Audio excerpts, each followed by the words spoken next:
we are going to move on to Dan from Canada. With near future technology, we can create a soul. So let's see. All right, Dan, are you there?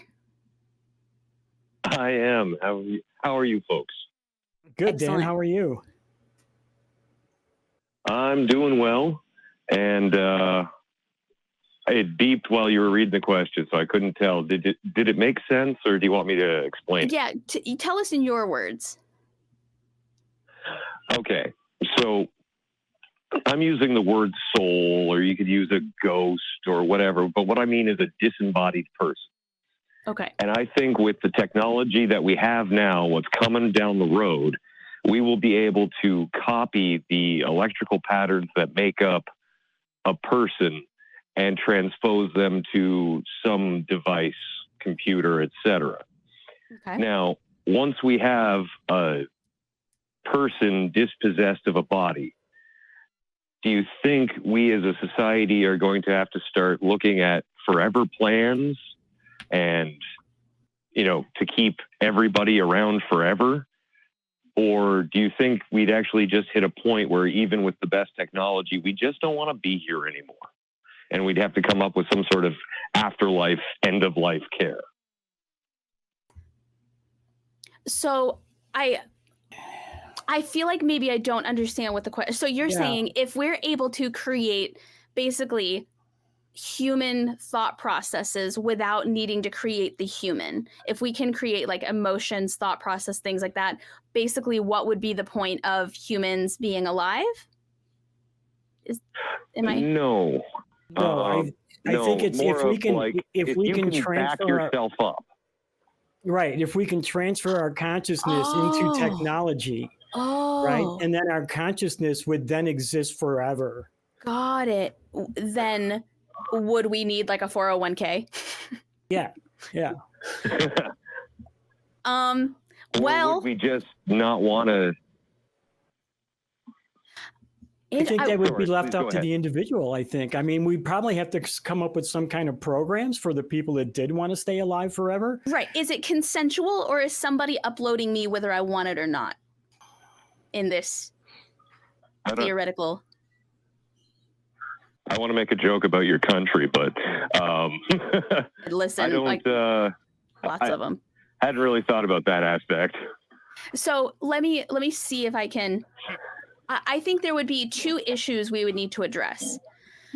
Very similar to, I feel like we've all known that person who kept their dog alive like 10 years longer than it should have because they couldn't possibly let the dog go.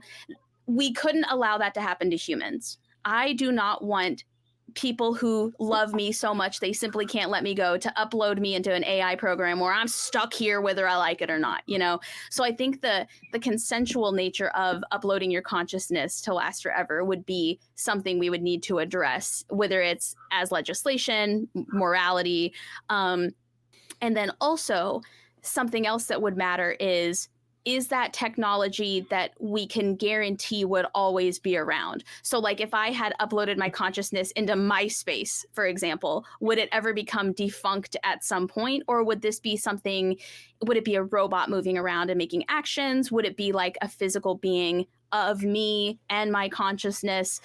So that's an aspect of it as well. And also overpopulation, I think, is a huge issue.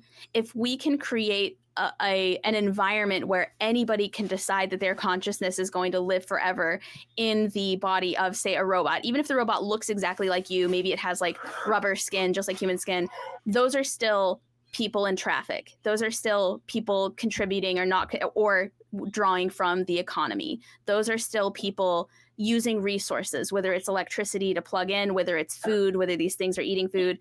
So I think there would be a lot we would need to talk about in terms of how many people are allowed to do this. What are the circumstances under which we do this? What would be the point in doing this? Are we working still? Are we, et cetera, that could decide whether or not this is a positive thing or a negative thing? Oh man, there's just so many things there. Right. Nashville's already out of parking. I can't imagine if all these people get to live forever and just continue to add to the planet. We're already out of parking. We have nothing. We got nothing left. We could, if we put our consciousness in the robots, though, we can just drive our bodies to work. Yeah. Or like the power grid situation that happened in Texas a few years ago. There were literally so many people that the power grid was overrun when everybody needed electricity during a snowstorm. If you added eternal existence on top of that, like everybody's grandma and great grandma and great great grandma and great great grandma on top of that, we got to figure something. Hopefully all those people are still working the jobs they had, like for the electric company, right?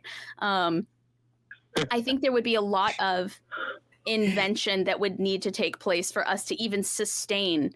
We'd have to figure out how to populate other planets if we were going to give people the option to live forever like that, because we'd just run out of room in about one generation.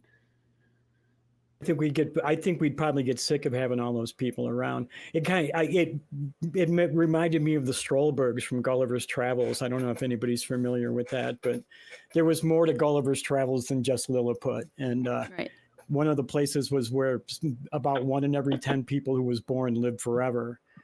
They didn't stop aging, though. So they became a burden on their family. And I think, if I have to keep 12 robots of my relatives in the closet, when I really want to just keep my bowling ball in there, right? And it's going to become a problem. Also, like your racist, narcissistic uncle, you're telling me he gets to stick around? Like he didn't change his views in 70 years. You think he's going to change his views in 140 years? Like, what a nightmare. What a nightmare. I think it would hinder progress, honestly. I think it would hinder, not saying that I want everyone to die, but people have to die for progress. Boy, that could be so taken out of context. What you just said. What'd you say, Dan? I'm sorry. Yeah, I didn't hear you. On Facebook. No, what I was thinking, though, was on the opposite end of that, what happens when you have a scientist who is able to run an experiment for 150 years? I think, so just because somebody is good for us doesn't mean it's good for them to be left here doing that kind of work. I think what we would end up doing is we would end up putting way too much responsibility on individual people to continue working and advancing. And I think it would hinder progress, because a lot of times some of the most brilliant minds that have ever existed in the human race have been misproven or disproven or reproven, like their stuff improved upon after their death. But it couldn't have been done if they were still here fighting for their own opinion. Part of the reason we were able to take their ideas and advance it is because they weren't here to say, no, me, my idea. We were able to take what they hadn't had the opportunity to explore and explore it without them. And so I think we would run into troubles politically, because imagine if a member of Congress could live forever. Do you think they're going to retire? I don't think so. Imagine if people who thought, for example, back when they thought that like tomatoes were poisonous and that's what's killing people, when really it was the dissolving their lead plates that was killing them. Imagine if those people were still around hollering like, no, tomatoes, I'm telling you, I've been right the whole time. I think it would hinder progress, is what I'm saying. Part of the way that human beings are allowed to continue to advance is because the original thought leaders pass on, passing the torch to new thought leaders who look at things with a fresh lens and catch things that weren't caught before. The teachings of those people can live on for eternity without that person needing to leave on for eternity.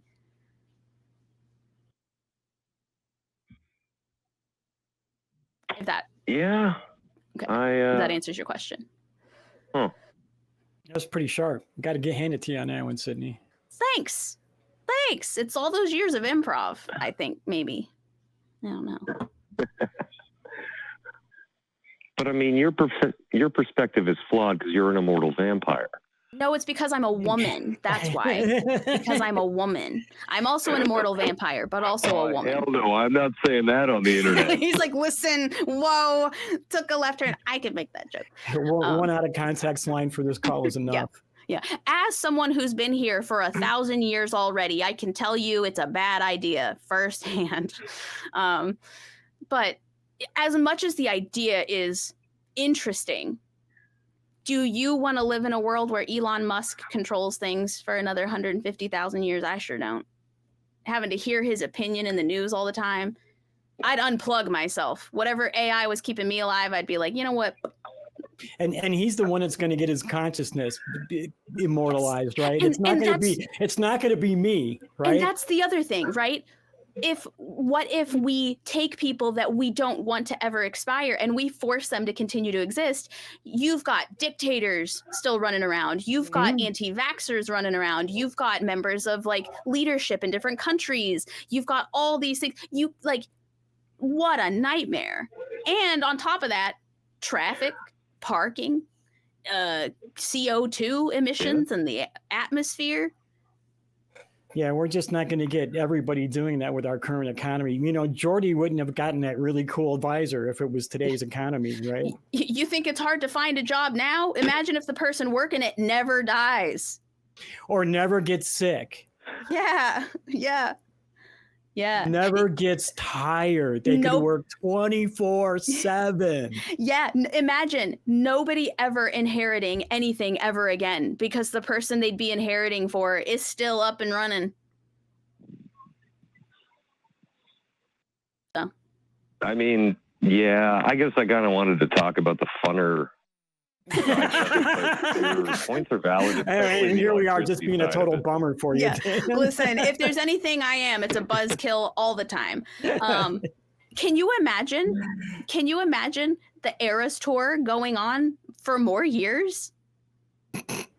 Like crazy shit. How many years do we have to have some Rolling Stone concerts, for crying out loud? So I'm saying Rolling Stones back again. It's like, we know, I have seen them 75 times. And imagine if like we kept a scientist alive and the scientist was like, you know, I never actually enjoyed this job. I just thought I would live my life and never tell you guys. But now that you're keeping me alive, I got to tell you, I really don't want to do this anymore.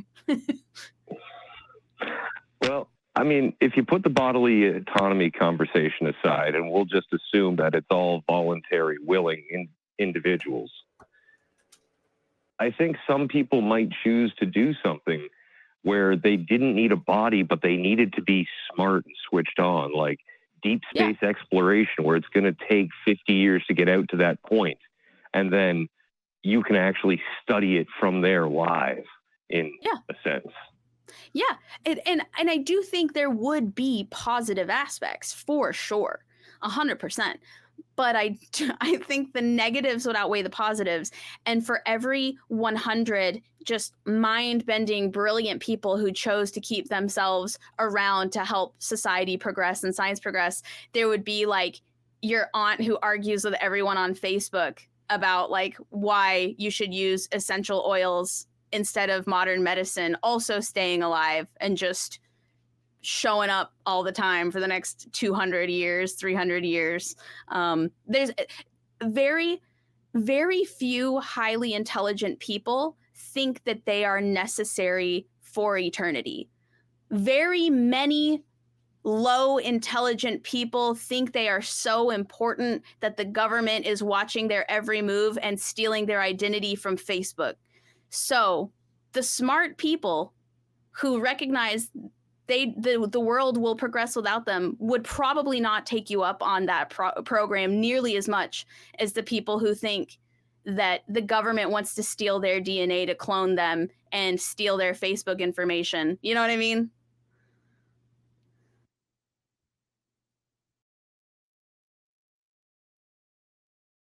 Did we lose him? No, he's there. Dan, are you there? I can't Maybe hear him. we did. Well, he's on. I'm still here. My screen locked. Perfect. Oh, there you are. Does that answer your question? Yeah. It's a bummer. I was just gonna say though, I mean, in that case, build the deep space probe and shoot them into deep space, and then it's a win-win. They get to live forever, and we don't have to hear them. They get to argue on Facebook for the rest of eternity, and they're going to be way out there. They don't have to. But it's an interesting question, though. GeoCities deep space probe. Yeah. It turns out space is just full of people with terrible opinions, just out there for eternity, floating around, arguing with each other. Farther and farther away, thank goodness. Yes. Yeah, but Dan, that was a great question. Thanks for calling in. I really enjoyed talking to you. I appreciate the thanks, conversation. Dan. Thanks, Dan. Appreciate it.